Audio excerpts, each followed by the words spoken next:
Hello everybody, this is Entertainment WF. I'm doing a video in response to the Venom Fang X, the lame link lemur, not evolution. Okay, let me just begin here. There's quite a bit of flaws about this video in the first place, before we even assume anything here. We're gonna first go through this. I just want to go through the first few minutes, because just this is so incorrect. It's just kind of saddening at the first point. Okay, we're going to begin. She is, according to scientists, a direct relative. This is the presupposition here that evolution is correct, regardless of all the facts. Evolution is a fact. Really, I don't know where you're getting this other regarding of a fact here. Can you really give a citing to that? I really would love to see it. I'm sure my colleagues would really enjoy this. But just to indulge you in some information here. Evolution is a fact. It's a natural occasion within our universe, at least to our understanding based on the evidence. If you can say and note that regarding of the facts, you're basically asserting other facts that don't even exist here. We have yet to break the evolutionary theory. In fact, scientists like us work very hard to try breaking our own theories here. And remember, a theory is a collection of facts, lemmas, corollaries, theorems, bodies of information of data, collections of data, any hierarchy of these data structures. And they're all facts in general, or they have conjectures or hypotheses to them. You can't just assert that it's just not true. You'd be utterly ignorant to do this in the first place. Let me continue. Evolution, you go in to look for transitional creatures, and Not necessarily. We don't look for transitional creatures. We look for the relationship upon ecosystems, like we do in ecology. We look for the information that links the information together between animals, extinct animals, endangered species, upon any other set of collections of organisms, plants, and we want to look for the relationship between them. We aren't just looking for transitional forms here. That would be kind of ridiculous to just we're not looking for fossils per se in these days. We have so much evidence that we just don't need to do that. Based on the technology we have in fields like bioinformatics, genetic trading, biology. Sorry, the dogs are barking. But generally, there's so much evidence here. Like, you literally have to contradict so much evidence to assert your claim. Let me continue. and if you look hard enough, you'll find a transitional creature because you spin it. We don't spin it. I really don't think you want to have an understanding of what modern science we do here. In modern science, we're trying to map functions of collections of symbols that represent the human or organism or whatever we're analyzing in this system.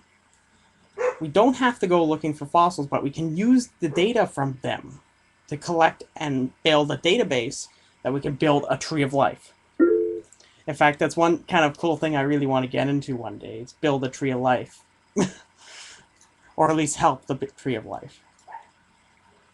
To be a transitional creature, just because it has thumbs like ours doesn't mean it's related to us. Yes, it has thumbs, but that's not strong enough evidence of what we actually were talking about. Notice that the thing has a tail in the first place. We have tailbones. That is a human-like trait upon what all primates have, like us, because we are an ape. And on top of that, we gotta understand that living systems change over time. You can't just assert that they all happened sporadically and they just died out. They had to have happened in sequence, but not in sequences simultaneously at once. They had to build and interact with each other to generate or turn into new species. This is what we call the algorithm of natural selection. No, do note I said an algorithm here. People make an understanding that they think, oh, random chance. That's natural selection. No, that's not necessarily true. There is a random mutation, but the process of natural selection is an algorithm. It is straight up an algorithm. In fact, we use that in bioinformatics or computer science. Mathematicians map this, and biologists use our information to help us match up a model of the evolutionary traits. I mean, the designer who created the thumb. Okay, I'm just gonna stop here for 1 sec. Where the heck did the designer come from? Like, I thought you would have learned something from the Dover trial, or any type of trial that's happened, and why we don't accept that there is a designer, because there's no evidence for that. How do you assert something that just doesn't exist yet, or even have a claim to it? It's like jumping... Okay, we're going to play a little logic game. Okay, we have compartment A and compartment B. The only way I can get from this side of the side, and suppose there's a bridge between there. We suppose it exists.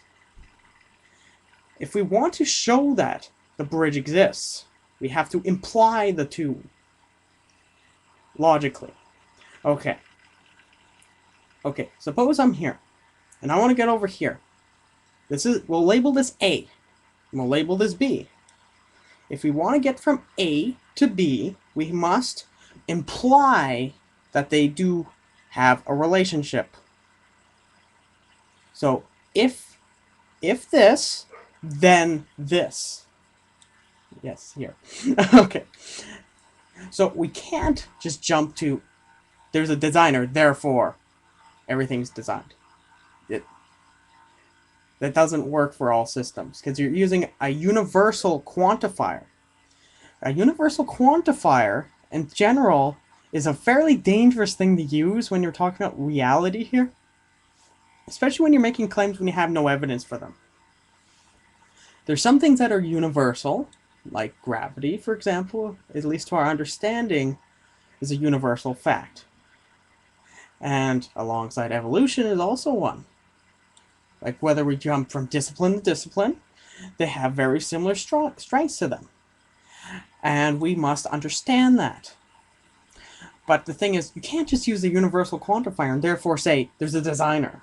There is no evidence, and it's completely illogical for an argument that would stand the mathematical logic and the understanding we know thus far, considering we never needed in the first place a designer.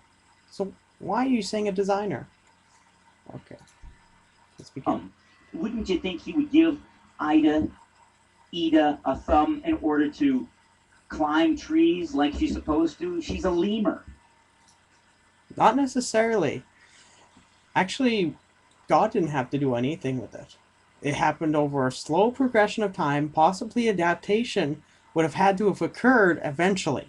That's the important thing here. It happened over a gradual period of time. And I'm sure that happened over a long period of time because there's much evidence for that. And the thing is, thumbs don't really have a good argument for God here. A thumb can be developed in a natural system. Heck, look at us. We have thumbs. All primates have thumbs because we're related to primates. We have opposable thumbs. Chimpanzees also have thumbs. Sorry. Yeah, you just gotta really capture that information because it's very important. It really judges the basis of how you can make decisions. Sorry, there's the dog scratching the door. But it's fairly important here that you understand that, because I feel sorry for you, because I'm not trying to play the guilt card here. But you gotta understand that the natural world requires evidence. And by far, your claims have none. Thank you. Have a good day.